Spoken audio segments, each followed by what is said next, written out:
लेकिन सियासी जमातों को आज एक दूसरे के ऊपर तोहमत लगाने से, एक दूसरे को गाली देने से फुर्सत ही नहीं। सियासतदानों के हवाले करना है या हमने बंद कमरों में बैठकर फैसले करके इस मुल्क को उस मुकाम तक पहुंचाना है जहां पर ये आज पहुंच चुका। अस्सलाम वालेकुम नाज़रीन, पीपल्स पार्टी के साबिक सेनेटर मुस्तफा नवाज खोखर ने आज के खिताब में ताकतवर हलकों को उधेड़ कर रख दिया। उनका कहना था कि 75 साल गुजर चुके हैं, हमने मुल्क को 2 टुकड़े करवा कर भी कुछ नहीं सीखा। आज भी मुल्क के फैसले बंद कमरों में किए जाते हैं और जिस तरह से आज भी इमरान खान को माइनस करने की कोशिश की जा रही है। बंद कमरों में फैसले करने वाले कसूरवार हैं या इम्पोर्टेड सरकार। नून लीग जिसने पाकिस्तान पर 30 साल हुकूमत की, उसने एस्टेब्लिशमेंट को दावत दी कि वो मुल्क के फैसले करे और सियासी मामलात में मुदाखलत करे। आइए मुस्तफा नवाज खोखर का खिताब सुनते हैं। का अलमिया ही है कि जो आपके एहसासात हैं, जो गुफ्तगू आप चाहते हैं कि आपके कायदीन या सियासी रहनुमा करें, उन्होंने वो गुफ्तगू छोड़ दी। अगर इस मुल्क के लोग सिर्फ एक चीज की, माशरे की सबसे बड़ी प्रिंसिपल कॉन्ट्रडिक्शन की सलूशन चाह रहे हैं, तो वो ये है कि हमारे माशरे में, हमारे मुल्क के अंदर इस प्रिंसिपल कॉन्ट्रडिक्शन को तय किया जाए कि इस मुल्क को चलाना किसने। क्या इस मुल्क को हमने सियासतदानों के हवाले करना है? क्या इस मुल्क को हमने एक जमहूरी अंदाज में पार्लियामान के हवाले करना है, उसके जरिए चलाना है, या हमने बंद कमरों में बैठकर फैसले करके इस मुल्क को उस मुकाम तक पहुंचाना है जहां पर यह आज पहुंच चुका। और मुझे कोई दुख नहीं हुआ कि भारत तरक्की कर रहा है, मुझे कोई दुख नहीं है कि बांग्लादेश तरक्की कर रहा है। एक मुल्क को हमारे साथ आजादी मिली, दूसरे को हमसे बाद में आजादी मिली। वो कहां पहुंच गए और हम आज कहां खड़े। और हमने जो कॉस्ट पे की इस सफर में, इन 75 सालों में जो कीमत हम अदा करते आए, हमने उससे ये तय कर लिया कि हमने कुछ नहीं सीखना। सानिया मशरिकी पाकिस्तान हो गया, क्या वो एक सानिया काफी नहीं था कि जब ये मुल्क 2 लाख हो गया? इससे बड़ी कोई कॉस्ट हम पे कर सकते थे, लेकिन वही कीमत अदा करने के 6 साल बाद हमने इस मुल्क के उस वक्त के मकबूल तरीन रहनुमा को फांसी पर लटका दिया। और फिर उसके बाद जो सिलसिला एक जारी रहा, उसमें हमने जमहूरियत को नहीं पनपने दिया। फिर उसके बाद हमने जो इस मुल्क के अंदर तमाशे देखे, और उसके बावजूद, वो कीमतें अदा करने के बाद भी आज हम मौसर हैं कि हमने अपनी रविश नहीं बदलनी। हमने इस मुल्क में जमहूरियत को नहीं पनपने देना। हमने इस मुल्क में फ्री एंड फेयर इलेक्शंस नहीं कराने। हमने इस मुल्क में इस अवाम को फैसला करने की ताकत नहीं देनी।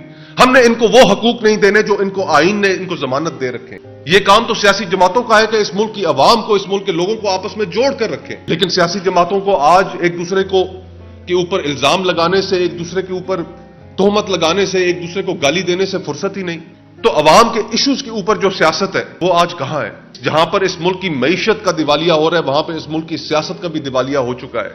और अगर हम बहुत जल्द किसी एक प्लेटफॉर्म पर इकट्ठे होकर हमने इस मुल्क की अवाम की, इस मुल्क के लोगों की इस जानिब तवज्जो ना दिलाई, तो हमारा ये जो सोशल कॉन्ट्रैक्ट है, इस मुल्क का एक साथ रहना है, ये बहुत मुश्किल होता चला जाएगा।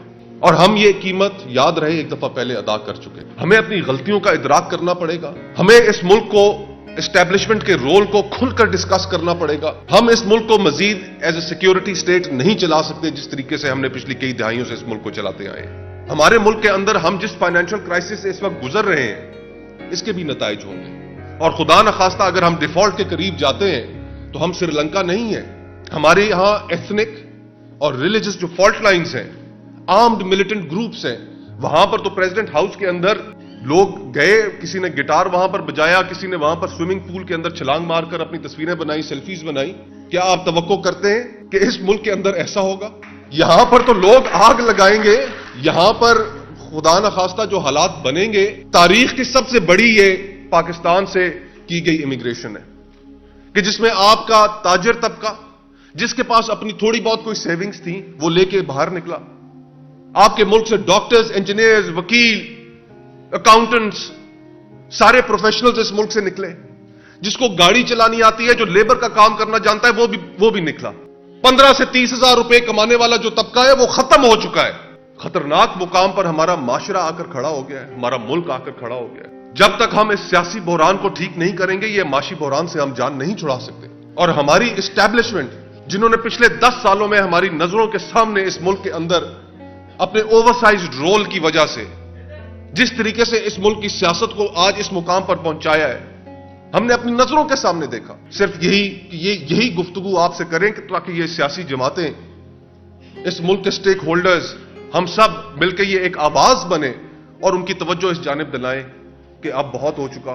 खुदा का वास्ता इस मुल्क को वापस اس جگہ پر لے کے آئیں، ریجن میں باقی ممالک کے ساتھ کھڑا کریں. اس ملک کے عوام یہ ڈیزرو نہیں کرتے جو ان کے ساتھ ہو رہا ہے، اور اس ملک کو ہم ایک بہتری کے سفر کی جانب لے کر چلیں. ناظرین، مصطفیٰ نواز کھوکھر نے 75 سال کا کچا چھٹا کھول کر سامنے رکھ دیا. قائد اعظم نے بھی پاکستان جمہوریت کے نام پر حاصل کیا تھا. ان کا کہنا تھا کہ اسٹیبلشمنٹ کا یہ کام نہیں کہ وہ سیاسی معاملات میں مداخلت کرے یا ملک پر راج کرے یا ملک کی پالیسیز بنائے، بلکہ اسٹیبلشمنٹ کا کام ملک کا دفاع کرنا ہے. آئین کے مطابق عوام کے منتخب کردہ نمائندے ہی پاکستان کو چلا سکتے ہیں، لیکن نون لیگ نے اسٹیبلشمنٹ کو سیاسی معاملات میں دعوت دے دے کر ملک کی جمہوریت کو اس قدر نقصان پہنچایا ہے کہ یہ کالی بھیڑیں آج بھی پاکستان کی جان نہیں چھوڑ رہی. جب تک ملک میں فری اینڈ فیئر الیکشنز نہیں ہوں گے تب تک جمہوریت نہیں ہو سکتی، اور جب تک جمہوریت نہیں آئے گی تب تک ملک تباہی کی طرف بڑھتا چلا جائے گا. امپورٹڈ سرکار یہ بات جانتی ہے کہ فری اینڈ فیئر الیکشن ہوئے تو عمران خان 2/3 اکثریت سے جیت جائے گا، کیونکہ اس وقت پاکستان کی 90% عوام عمران خان کے ساتھ ہے. ناظرین، آپ کی اس بارے میں کیا رائے ہے؟ کامنٹ میں ضرور بتائیے گا. اگلی ویڈیو میں ملتے ہیں، تب تک کے لیے اللہ حافظ.